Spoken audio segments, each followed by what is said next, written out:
Okay, after finishing what we talked about an accumulation and a fluctuation, your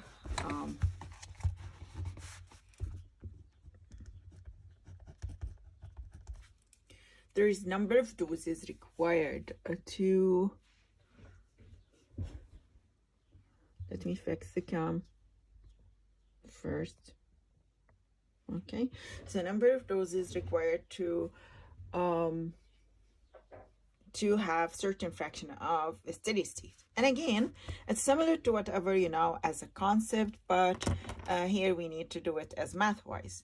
If we know before, if you want fraction to reach certain fraction of steady state, which will be, as we said before, fraction in general is part over total, right? So if I want fraction of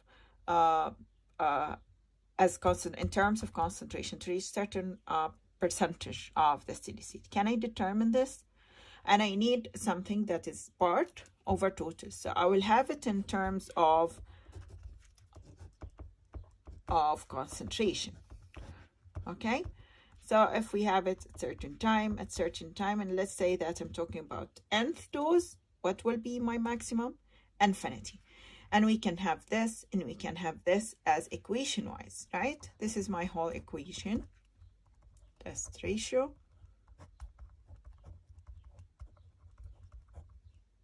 time, okay, over a steady state concentration, because this will we will not have this one, this term, and then we will have this. Okay, so this will go with this will go with this, and this will go with this. So at the end, you will have to determine certain fraction, whatever the fraction that you are interested in. You can know what number of doses needed. And again, you can use this whatever the reason of the calculation. I can give you certain fraction of a steady state. You can determine number of doses that you need that to determine it, or you can have the information for all of those factors or parameters, and then you determine at what fraction of a steady state will be. So we have different kinds of dealing with it. So that's what you need to know to determine number of doses to reach certain fraction of the steady state. And again, on the second slide after that, which is 48 slide, you can notice that you can rearrange it to have number of doses, but it's the same as this equation, but it's just rearranged. You can find on your 49 slide that there's a sentence telling you that it's more frequent the dosing. Again, when we are saying more frequent, it means that tau is shorter or smaller as time. When it's shorter, it means number of half-lives in tau is what? Less. Okay, if you are taking the drug more frequently, again, you can have it from the math, but for sure, if tau is shorter, it means that you need more doses required to reach certain fraction of the steady state, right?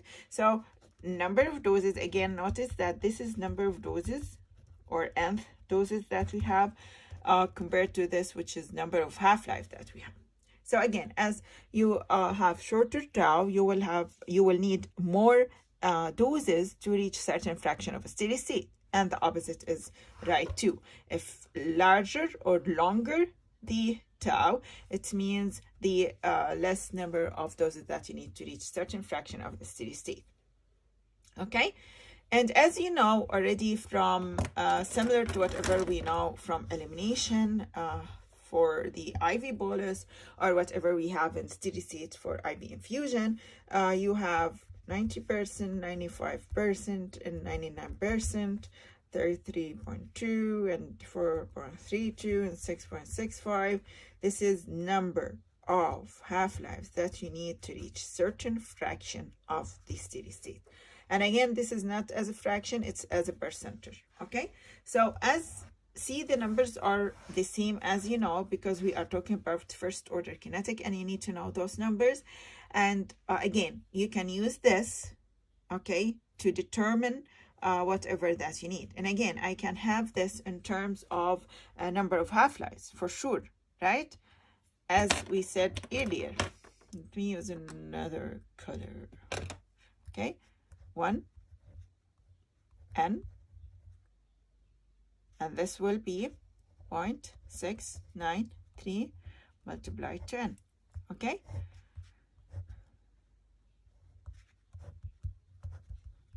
I would write, I'm not sure if it's clear there, not that much, so I will rewrite it here.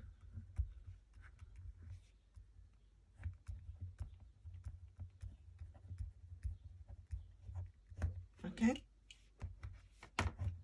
so number of doses that is needed to reach steady state, or number of half-lives to reach certain fraction of the steady state, as you know already from before. To reach 95% of the steady state, you need 4.32. You need 99%, you need 6.65.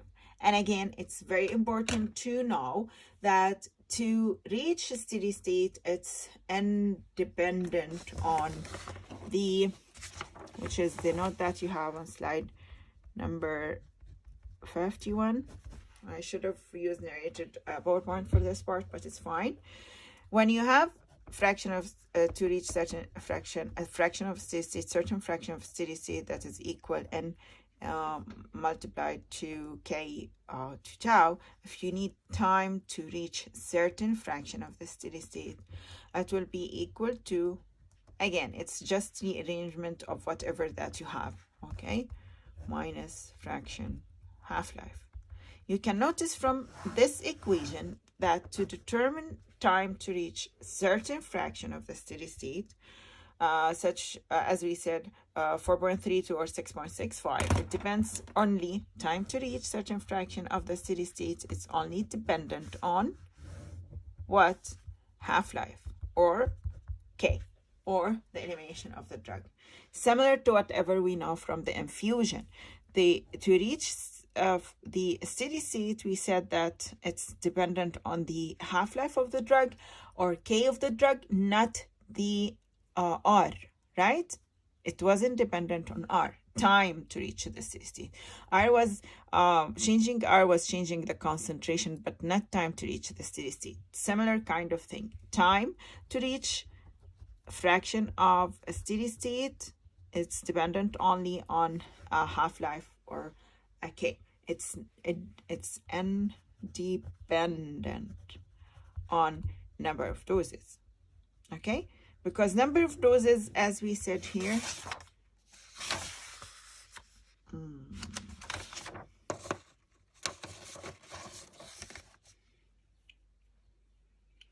it's related to a concentration rather than a time. So just be careful to be not confused between the time to reach a steady state or certain concentration. When we were playing with tau, frequency, number of half-lives in tau, which again affect accumulation and affect the fluctuation, it was affecting the concentration in general. Whether we are talking about concentration at certain time for nth dose, or when we were talking about steady state. Similar kind of this concept. Changing those kind of thing will affect the concentration as magnitude, but nothing will change related to the time to reach the steady state unless the half-life or k of the drug is affecting. So when I keep telling you that I'm talking about linear kinetic, and I'm talking about, and again, if you are talking about linear kinetic, this and this and this are total concentration, total clearance are constant.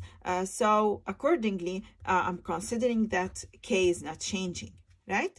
So according to whatever is changed earlier, either in here, okay, I didn't change k, if you notice, I didn't change k. And even on the in the previous relationship I had before, I didn't change K. All the time we were talking about linear kinetics, so K is not changing. So accordingly, nothing. And even here, we didn't change K. The only thing that is affected if you change K is the time to reach certain fraction of the steady state, or not.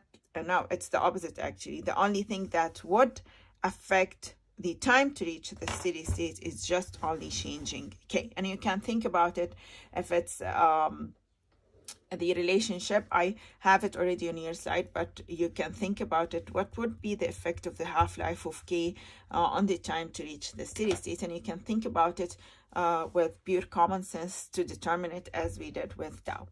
Okay, so for the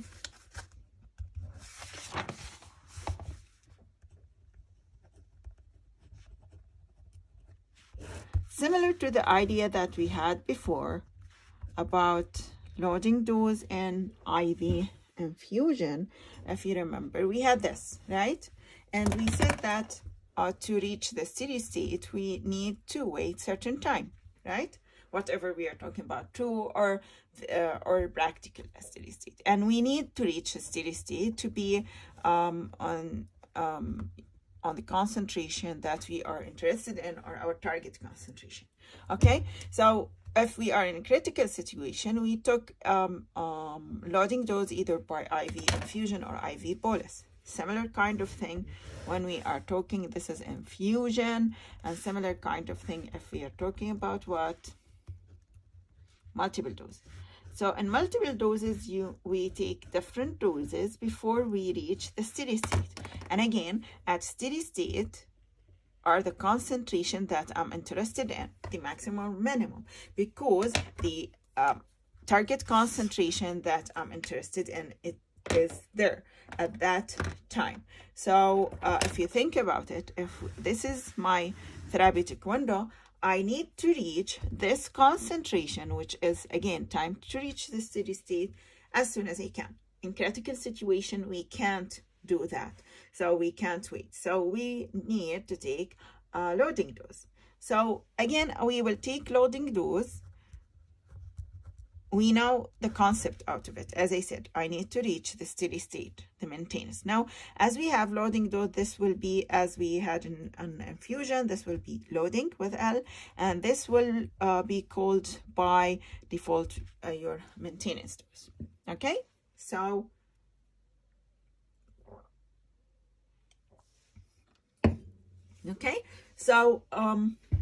what we need to have, again, if I just take this part and make it a little bit large. So this is my steady state concentration. It's a bit lower here.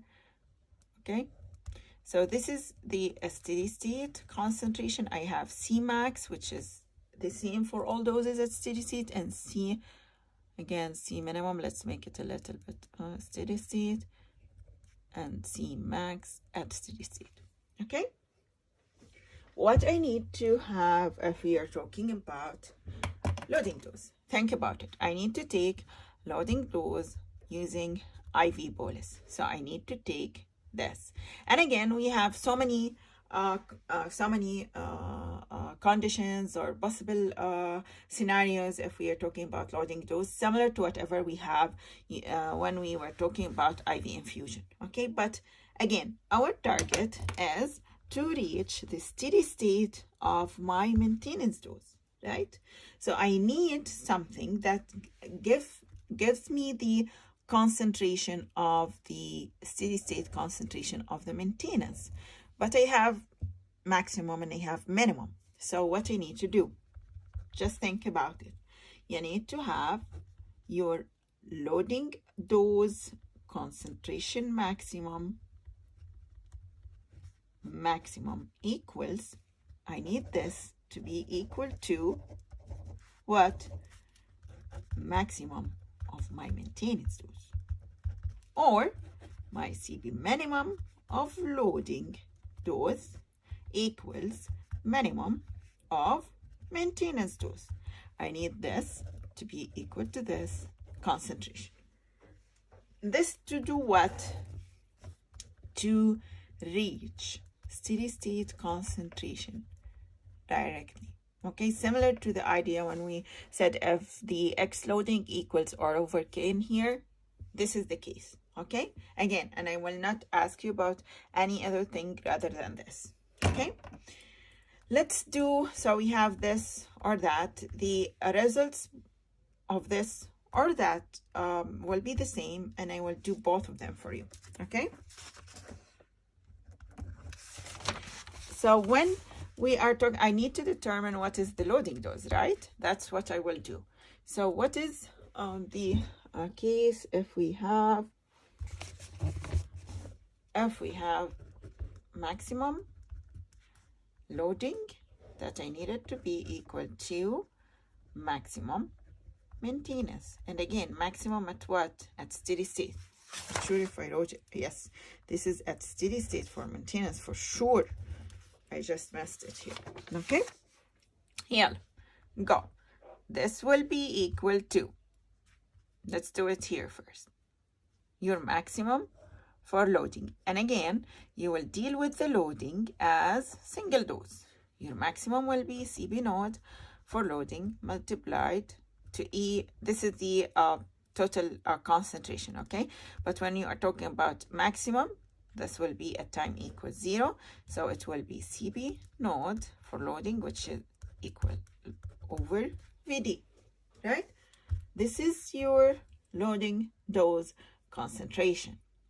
What you will have here, and again, you know it, just do whatever we said, that in here you need N equal steady state and time equals to, if it's maximum, 0. So let's go. It's CB naught, but for maintenance, multiplied to K with tau, and we don't have anything here. Just be careful. This is loading, this is loading, this is loading, and this is maintenance. Okay, this is maintenance over VD multiplied to, I will just write it here again.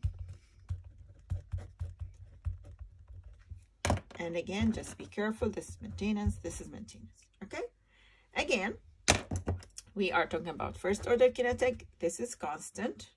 Okay, so I can determine loading dose by having maintenance dose over K over tau. Okay, and again, it depends on what you are having as maintenance dose, your elimination rate constant, and your tau. We can even think about it in a different way, which is loading over maintenance concentration, that is equal to 1 minus, and not concentration, sorry, dose maintenance dose, and loading dose, K with tau. And again, if you have it as here, it's ratio, so this will be unitless. If you have it here, this will be for sure in a unit of mass. It depends on whatever is needed from you. And think about it, we had this earlier, when it's the same as the ratio of what? Accumulation. Okay, and this will be equal to 1 minus 0.693 n. And again, let's think about it. And again, this is the case when we want the steady state concentration of the maintenance dose to be reached instantly, directly, when we take the drug, the loading dose. Okay, and again, if you are taking the drug more frequently, which means that tau is less, number of half-lives in tau is less, right? So accordingly, if you are taking the drug more frequently, we said if we're taking the drug more frequently, it means that the concentration you are not giving your drug enough time to be eliminated. So the concentration in each dose and at the steady state will be larger. If the concentration is larger, for sure the needed concentration at steady state will be larger. So accordingly, the needed dose to reach that concentration will be larger, right? And the opposite is true. Let's talk about, this is the first case, which is this one. The second one, you can do it by your own, but again, I will do it for you, or just to walk you through it. So if we are having the second case, which again, it's the same, but you can do it either this or that. I want my minimum concentration for the loading dose equal what? Minimum concentration of the maintenance steady state concentration, and this will be CB minimum for the loading equals CB minimum for the maintenance at steady state. This will be again CB node loading multiplied to E minus K. Time will be what? Tau. CB minimum will be CB node maintenance tau. Okay, loading VD maintenance VD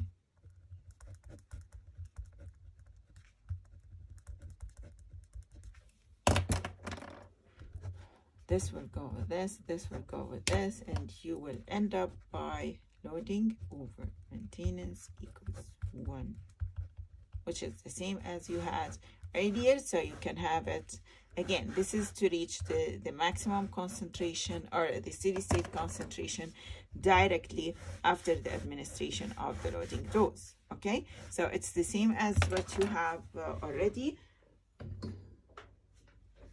earlier, using the maximum concentration at steady state. Okay, and I will stop here.